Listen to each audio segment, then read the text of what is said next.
Bem-vindos a mais um episódio de Dias do Clube com História. O Futebol Clube do Porto, como clube grande que é, tem ao longo da sua história muitas goleadas.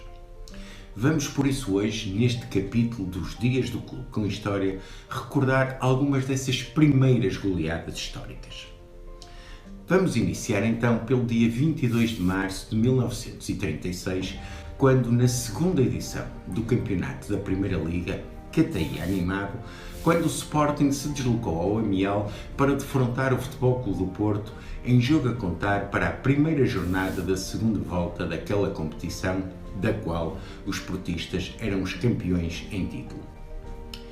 No jogo da ronda inaugural, o Sporting tinha ganho por 3-2.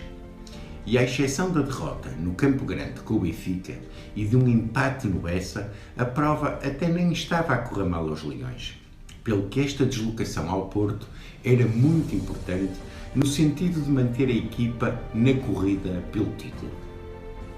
O jogo ficou marcado por um lance ocorrido aos 30 minutos da primeira parte, quando o Futebol Clube do Porto já ganhava por 2-1.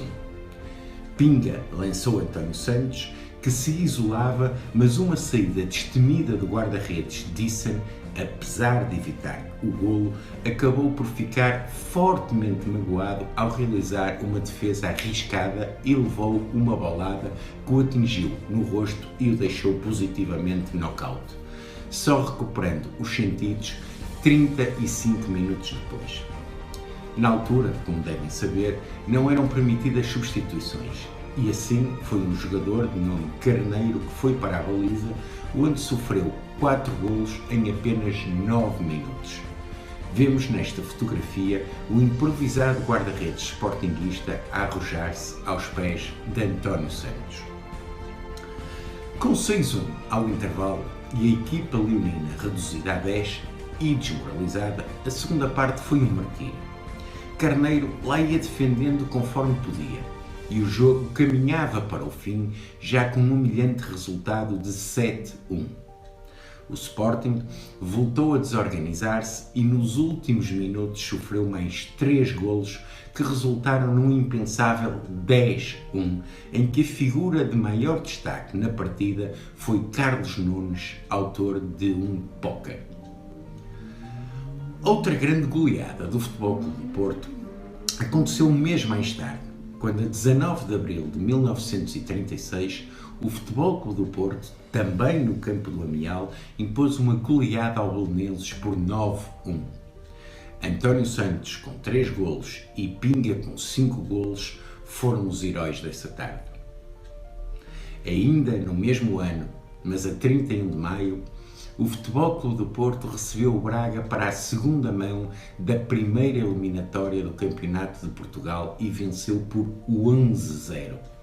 António Santos apontou 3 golos. Outra goleada aconteceu a 5 de novembro, também no mesmo ano de 1936.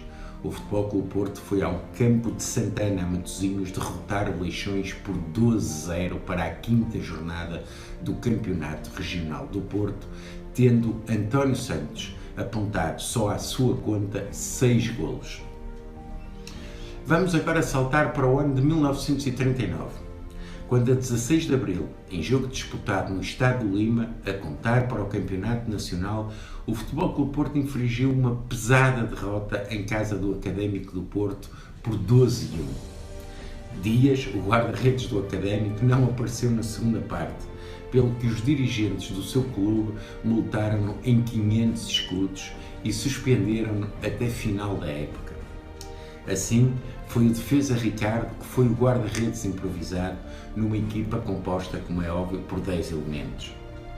Nesta fotografia, vemos o referido guarda-redes Ricardo a deixar passar o cruzamento para António Santos, que assim permitiu que este, de cabeça, marcasse mais um golo para a série de 12. Outra grande goleada aconteceu a 11 de junho de 1939, em jogo disputado no Estádio de Lima, a contar para a primeira mão das meias finais do Campeonato de Portugal. o Futebol Clube do Porto recebeu o Benfica e submeteu-o a uma das derrotas mais pesadas da sua história ao vencer por 6-1. Esta eliminatória foi recheada de polémica, pelo que os dias do clube com história terão que lhe dedicar um episódio especial, não há outra hipótese. E não é só esta eliminatória, como também outra goleada histórica contra o Benfica por 8-0 em 1938, que também será merecedora de um capítulo próprio. Saltando agora para o dia 17 de dezembro de 1944, vamos encontrar outra grande goleada do Futebol Clube do Porto, quando recebeu o Guimarães para o Campeonato Nacional e goleou por 10-0. Na fotografia, vemos Correia Dias a apontar um desses golos.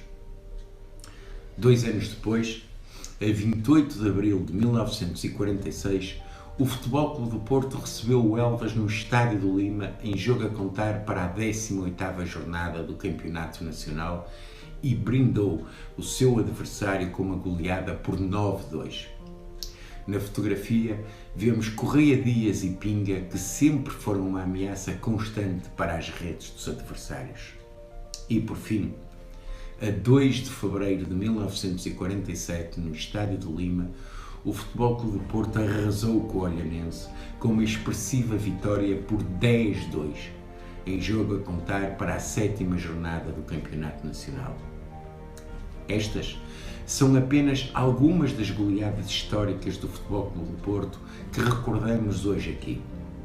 E como sabemos que sem memória não há história e sem memória não há futuro, voltaremos de novo a este tema em próximos capítulos dos Dias do Clube com História.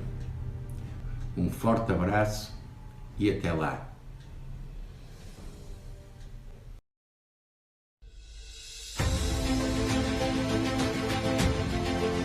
O portista vive, subsiste, é eterno.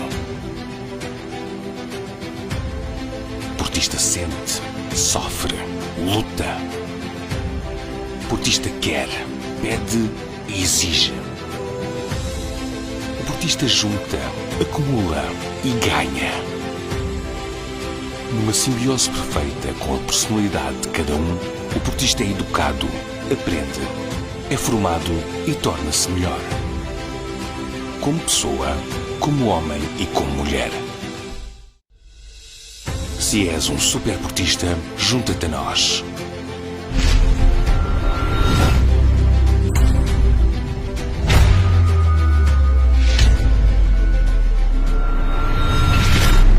Superportista, dragão indomável.